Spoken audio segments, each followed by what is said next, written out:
প্রিয় ভিউয়ার্স এবং সকল শিক্ষার্থী বন্ধুদের স্বাগত এমবি পাঠশালা চ্যানেলে নতুন একটি বাংলা রচনার ভিডিওতে। তোমরা নিশ্চয়ই সকলে ভালো আছো। তোমরা ভালো আছো এই আশা নিয়েই শুরু করছি আজকের বিষয়টি। তোমরা অবশ্যই স্কিপ না করে সম্পূর্ণ ভিডিওটি দেখবে। এই রচনাটি কিন্তু তোমাদের পরীক্ষায় এসে থাকে, অবশ্যই তোমরা ধৈর্য ধরে মন দিয়ে ভিডিওটি দেখে নাও। চলো আজ শুরু করি বাংলা রচনাটি। ভালো লাগলে রচনাটি তোমরা অবশ্যই তোমাদের মতামত জানিও, লাইক শেয়ার করো এবং চ্যানেলটি সাবস্ক্রাইব করে এমবি পাঠশালার একজন মূল্যবান সদস্য হও। যারা সাবস্ক্রাইব করেছো তাদেরকে ধন্যবাদ জানিয়ে শুরু করছি বাংলার ঋতু বৈচিত্র্য রচনা। ভূমিকা: আমাদের বাংলা 6টি ঋতুর দেশ। গ্রীষ্ম, বর্ষা, শরৎ, হেমন্ত, শীত ও বসন্ত। এই 6টি ঋতুর বৈচিত্র্যময় রূপ নিয়ে সেজে ওঠে আমাদের বাংলা। এই 6টি ঋতুকে একসঙ্গে ষড়ঋতু বলা হয়।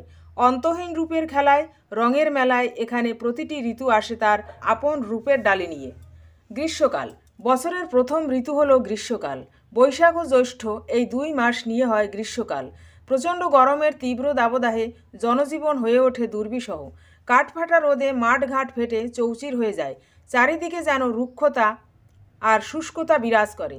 আম, জাম, কাঁঠাল এই ঋতুর প্রধান ফল। পহেলা বৈশাখ বাংলা নববর্ষ পালিত হয় মহাসমারোহে। বর্ষাকাল: আষাঢ় শ্রাবণ এই 2 মাস নিয়ে হয় বর্ষাকাল। গ্রীষ্মের প্রচণ্ড উত্তাপের পর যখন বর্ষা আসে তখন প্রাণীকুল সহ গাছপালা সকল জীবের যেন প্রাণ জুড়ায়। গ্রীষ্মের রুক্ষতা ও ধূলিরাশি ধুয়ে দেয় বর্ষার অঝোর ধারা। প্রকৃতি যেন সেজে ওঠে সবুজের সমারোহে। বর্ষার ধারায় চারিদিক জলে টইটুম্বুর হয়ে যায়। কখনো কখনো অতিবৃষ্টির ফলে বন্যা দেখা দেয়। এর ফলে কোথাও কোথাও মানুষ চরম সংকটে পড়ে। ঘরবাড়ি ছেড়ে আশ্রয় নেয় বিভিন্ন আশ্রয় কেন্দ্রে। শরৎকাল: বর্ষার প্রবল জলরাশিকে উপেক্ষা করে গুটি গুটি পায়ে হাজির হয় শরৎকাল। ভাদ্র আশ্বিন এই 2 মাস শরৎকাল। এই সময়ে আকাশে সাদা পেজা তুলোর মতো মেঘমালা দেখা যায়। আকাশ থাকে স্বচ্ছ নীল। চারিদিকে শিউলি গাছে কুড়ি আসতে দেখা যায়। ক্রমে ক্রমে শিউলির মিষ্টি গন্ধে জানান দেয় বাঙালির শ্রেষ্ঠ উৎসব শারদীয়া দুর্গোৎসবের আগমন বার্তা।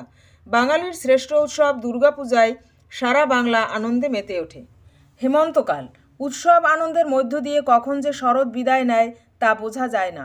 মাঠের ধান ক্ষেতের দিকে তাকালে বোঝা যায় হেমন্ত এসেছে। কার্তিক ও অগ্রহায়ণ এই 2 মাস হেমন্তকাল। এই ঋতুতে বাংলার ঘরে ঘরে ফসল তোলা হয়। পাকা ধানে কৃষাণ কৃষাণীর আঙিনা সোনার বরণ হয়ে ওঠে। তাদের খুশির সীমা থাকে না। হেমন্তের অঙ্গে থাকে শীতল পরশ। হেমন্ত আভাস দিয়ে যায় শীতের আগমন বার্তার। শীতকাল: হেমন্ত শেষ হতে না হতেই শীত প্রকৃতির জায়গা দখল করে নেয় জাকিয়ে বসার জন্য। পৌষ ও মাঘ মাস জুড়ে আসে শীতকাল। এই ঋতুতে প্রচণ্ড ঠান্ডা থাকে। শীতের কামড় থেকে বাঁচতে মানুষ অঙ্গে জড়িয়ে নেয় নানা রকম শীত বস্ত্র। এই ঋতুতে পাওয়া যায় নানা প্রকার নতুন শাক সবজি, ফলমূল। আলু, মূলা, ফুলকপি, বাঁধাকপি, শিম, লাল শাক, পালং শাক, বিট, গাজর আরও কত সবজি। সূর্যমুখী, ডালিয়া, গাঁদা ফুলে সেজে ওঠে মাঠঘাট। এই ঋতুতে বাংলার ঘরে ঘরে পিঠে পায়েসের উৎসব চলে। বাঙালির ঐতিহ্যপূর্ণ উৎসব নবান্ন উৎসবে মেতে ওঠে গ্রাম বাংলার মানুষ। বসন্তকাল: বাংলা ঋতু বৈচিত্র্যের শেষ ঋতু বসন্তকাল। ফাল্গুন ও চৈত্র এই 2 মাস হলো বসন্তকাল। এই ঋতুতে গাছে গাছে নতুন পাতা গজায়। শীতের পাতা ঝরা দিনের অবসান ঘটায় বসন্ত। সবুজ ঘাস, কোকিলের ডাক, নানা রকম মিষ্টি ফুলের গন্ধ বাঙালির জীবনকে করে তোলে আনন্দময়। কৃষ্ণচূড়া, পলাশ ফুলের অপূর্ব সৌন্দর্যে প্রকৃতি সেজে ওঠে।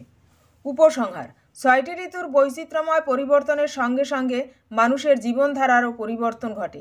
বাংলার এই ঋতু বৈচিত্র্যের মাধ্যমে বাংলার মানুষ নতুন নতুন জীবনধারার স্বাদ পায়। তবে বাংলার ষড়ঋতুর এত বৈচিত্র্য ও সুন্দর রূপ পৃথিবীর আর কোথাও খুঁজে পাওয়া যাবে না। বন্ধুরা, বাংলা ঋতু বৈচিত্র্য সম্পর্কিত বাংলা রচনাটি এখানেই শেষ হলো। তোমরা ভালো থেকো, সুস্থ থেকো, অবশ্যই তোমরা সাবধানে থেকো। ফিরে আসবো পরের দিন নতুন আরেকটি বিষয় নিয়ে। সম্পূর্ণ ভিডিওটি দেখার জন্য ধন্যবাদ।